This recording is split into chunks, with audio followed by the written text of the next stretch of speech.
Back when Nintendo started releasing details about the Switch 2, they announced a new type of cartridge called game key cards. These cards contain very little game data and essentially work as physical digital rights management, or DRM, for digital downloads. When announced, they were posed as a third option for developers somewhere in between full physical releases, where all game data is included on the cartridge, and full digital downloads, where all game data is downloaded and authenticated via the eShop. Like with many new ideas, the internet immediately unleashed a flood of complaints, much of which range from misinformation, like all physical releases are going to be game key cards now, to intense hatred, as if Nintendo killed physical media altogether. All of which is attributed to some mixture of bad media literacy and folks ignoring Nintendo's own statements, shop listings, and videos. But now that games using the tech have finally released, there's final clarity on how game keys work, and to be honest, they're not that bad. Although I think there's still room for plenty of folks to get the wrong idea. So let's take a moment to look at game key cards, how they work, why they're a surprisingly good option for certain folks, and some reasons why I still might not buy a ton of them myself. To start, let's get into how to identify the games and how they work. If you're shopping in a store, you'll be able to easily spot game key releases based on the white banner at the bottom of their boxes. The banner's pretty clear, with a description of what game key cards are. I think the main folks who will miss the definition either aren't paying attention or just not taking long enough to look at the packaging. On the cartridges, there's even a little white key in the corner of the label to identify them as game keys. That'll be important years from now in second-hand shops selling loose or repackaged cartridges to make sure customers know exactly what they're buying. When first inserted into a Switch 2, a pop-up identifies that extra data is needed to install to play the game. Selecting Download automatically installs the game from the eShop. Once the download completes, the game remains playable as long as the game key remains in the game slot. No internet required unless the game asks for it itself. Trying to launch the game without the key shows a similar message to launching any physical game without a card inserted. It's all as seamless an experience as it could be. And in practice, I have a feeling many folks won't necessarily experience a huge difference between game keys and the physical games on other systems, which also tend to require full installs before playing. In fact, that's the first reason why I don't think game keys are quite as bad as many folks have made them out to be. They've kind of been the state of game discs on PlayStation for the past decade or so. While many games do at least install games directly from a PlayStation disc instead of the PlayStation Store, they've still effectively acted as physical DRM after the install completes to block gameplay when the disc's not inserted. Not to mention that initial installs often been bundled with a ton of necessary updates, not included on the disc.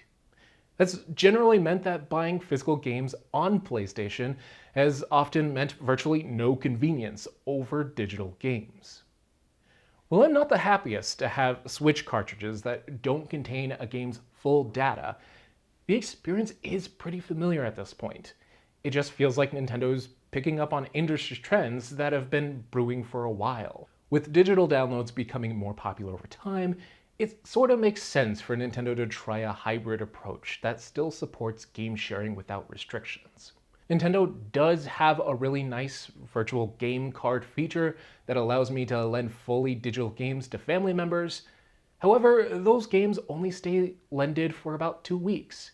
I can't permanently transfer the game to another person through official means. That's not ideal for longer games like Bravely Default, and completely nixes any chance of selling a game when I'm done. Game keys get around all that by tying purchase and authentication of a digital game to a physical game cartridge. If I want to share the game with someone, I can just hand them the cartridge. Likewise, if I wanted to sell the game, I can sell the cartridge just like any other physical game. At no point is the cartridge specifically tied to my system or account. Whoever physically holds the cartridge can download and play the game. That's doubly important because it takes a combination of physical and digital games to keep prices in check. eShop prices create a ceiling for how much games should cost, while physical games are allowed to vary under the ceiling based on market supply and demand. Contrary to popular belief, even first-party Switch games do go down in price over time because used copies exist in secondhand shops or online stores like eBay. Retailers like Target also occasionally discount games just to clear their inventory. If a game that would have been digital only gets a game key release, there's a chance that could wind up being a good thing for consumers looking for a deal months after a game's release. It's also important to note the more intangible aspects of it all. For starters, physical games often help focus my gameplay sessions. If I have a system with a ton of games installed digitally, it's hard for me to make up my mind as to what I actually want to play. Yet, choosing a cartridge from my collection feels definite. The physical action of inserting the game into my system feels like a commitment to play that game. It's totally a personal thing, but I'm sure I'm not the only one who feels that way. Having a game cartridge in box is also neat for collectors. Folks like having something on their shelves to show the games they play. Having a game key at least seems more practical than having an empty box representing a digital game. I could totally see special collections feeding into that vibe in the future, or maybe smaller developers even getting a chance for easier distribution for limited releases, since game key cartridges undoubtedly cost less to produce. For all those reasons, there are some clear benefits to game keys being available for any games that would have otherwise been digital only. Yet, there are some things that don't sit right with me about game keys that might also be reasons they end up being a bad idea for the industry. The main factor here is essentially the fact that keys require an extra digital download. That sucks for folks without good internet connections, but it also sucks for folks trying to play Switch 2 games in the far future. I have a decently large physical game collection. Especially for Nintendo consoles, I focus on purchasing physical games because I know they'll be accessible offline, well after Nintendo servers shut down.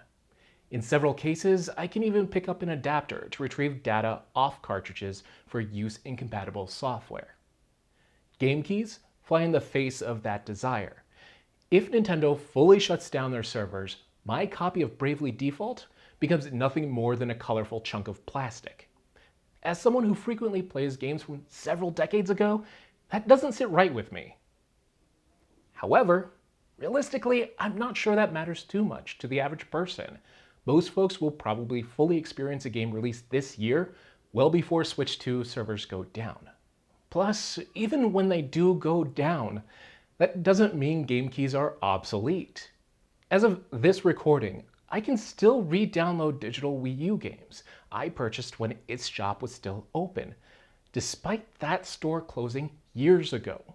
If that's the norm Nintendo's setting, we likely have well over a decade before the Switch eShop even closes, and many years after that to download games before servers fully shut down. By that time, it'll likely only be the small niche of collectors like me who will be impacted. It's all potentially annoying, but it's hard to flag it as a huge negative in the short term.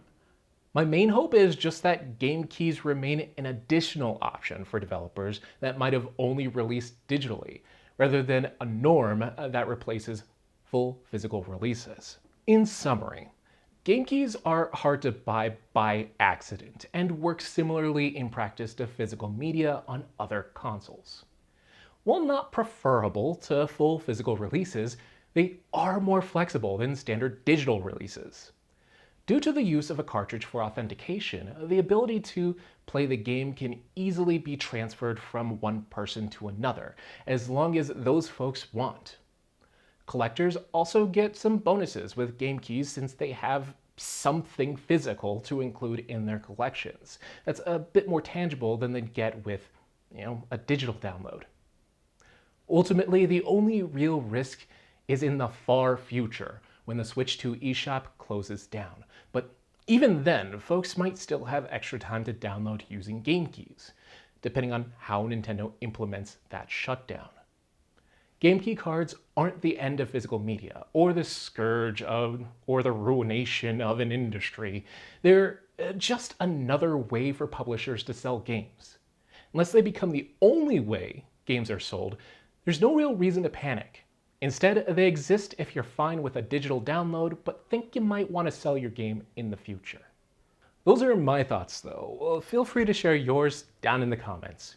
I still see a ton of confusion from plenty of folks on this topic, so I thought I'd help clarify things a bit. If you found it helpful at all, feel free to give it a like, then make sure to get subscribed for more of our Switch 2 coverage in the coming weeks. On top of the console review, we also have a bunch of controllers to test and share with y'all, so that should be fun. But anyway, that's going to be all for this video. Thank you so much for watching all the way until the end, and until next time, catch you later.